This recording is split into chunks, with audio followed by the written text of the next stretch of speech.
నమస్తే, welcome to YoYo TV. Arikepudi Gandhi ఈ పేరు వినగానే మనకి ఒక మంచి నాయకుడు గుర్తొస్తాడు.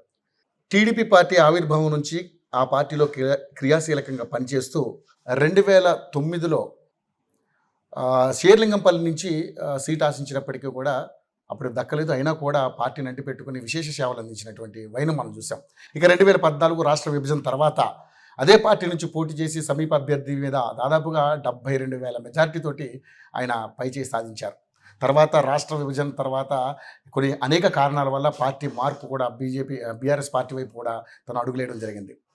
సో మళ్ళీ కూడా 2023 ఎలక్షన్స్లో గెలిచిన తర్వాత అనూహ్యంగా ఇక్కడ కాంగ్రెస్ పార్టీ అధికారంలో రావడం వల్ల ప్రజల శ్రేయస్సు కోసం, ఆయన నియోజకవర్గ అభివృద్ధి కోసం మళ్ళీ కూడా ఆయన కాంగ్రెస్ పార్టీ వైపు వెళ్ళడం జరిగింది.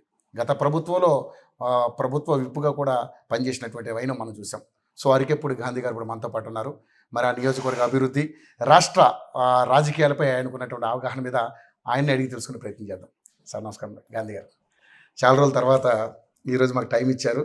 అది కూడా పాపం జ్వరంతో ఉన్నా ఆయన కూడా ఒక ½ అన్ అవర్ అంటే టైం ఇచ్చారు. సో ఎలా ఉన్నారు సార్? బాగున్నాం sir. Comfort position. Yes, comfort position. Okay. Constituency ప్రజలు, వారి మనోభావాలు. సహజంగా ఏంటంటే శేర్లింగంపల్లి కాన్స్టిట్యూన్సీ అనేది సార్ ఒక మినీ ఇండియా. ఓ 29 రాష్ట్రాల ప్రజానికం ఇక్కడ ఉండేది. ఓకే. 7.5 లక్షల ఓటర్లు. ఇంటింటికి వెళ్ళి ఓటు నమోదు అంటూ చేస్తే 15 లక్షల పైచర్లు ఉంటాయి. మూవింగ్ పాపులేషన్ కూడా మా దగ్గర ఎక్కువగా. ఓకే. అభివృద్ధిని కోరుకుంటారు. ఉన్న ప్రాంతాలు ప్రశాంతంగా ఉండాలి. వ్యాపార రంగం కావచ్చు, ఉద్యోగ రంగం కావచ్చు, కార్మిక రంగం కావచ్చు, అన్ని రకాల ప్రజానికాలు మా దగ్గర ఉన్నారు. హై క్లాస్, లో క్లాస్. ఓకే.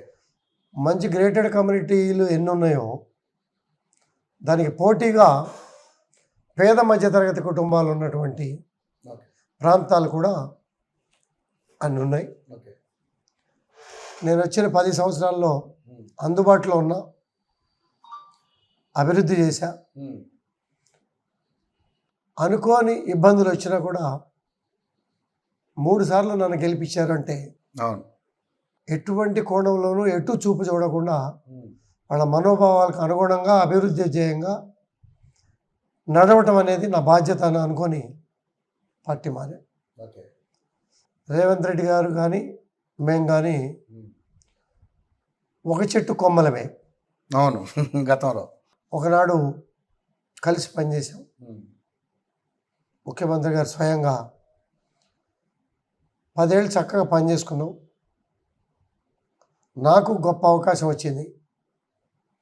కలిసి పనిచేసుకుందాంరా, గతంలో కన్నా నీకు నిధులు ఎక్కువ కేటాయించి అభివృద్ధి చేసే బాధ్యత నేను తీసుకుంటా, వచ్చి కలిసి పని చేసుకుందాం అనగానే అన్కండిషనల్గా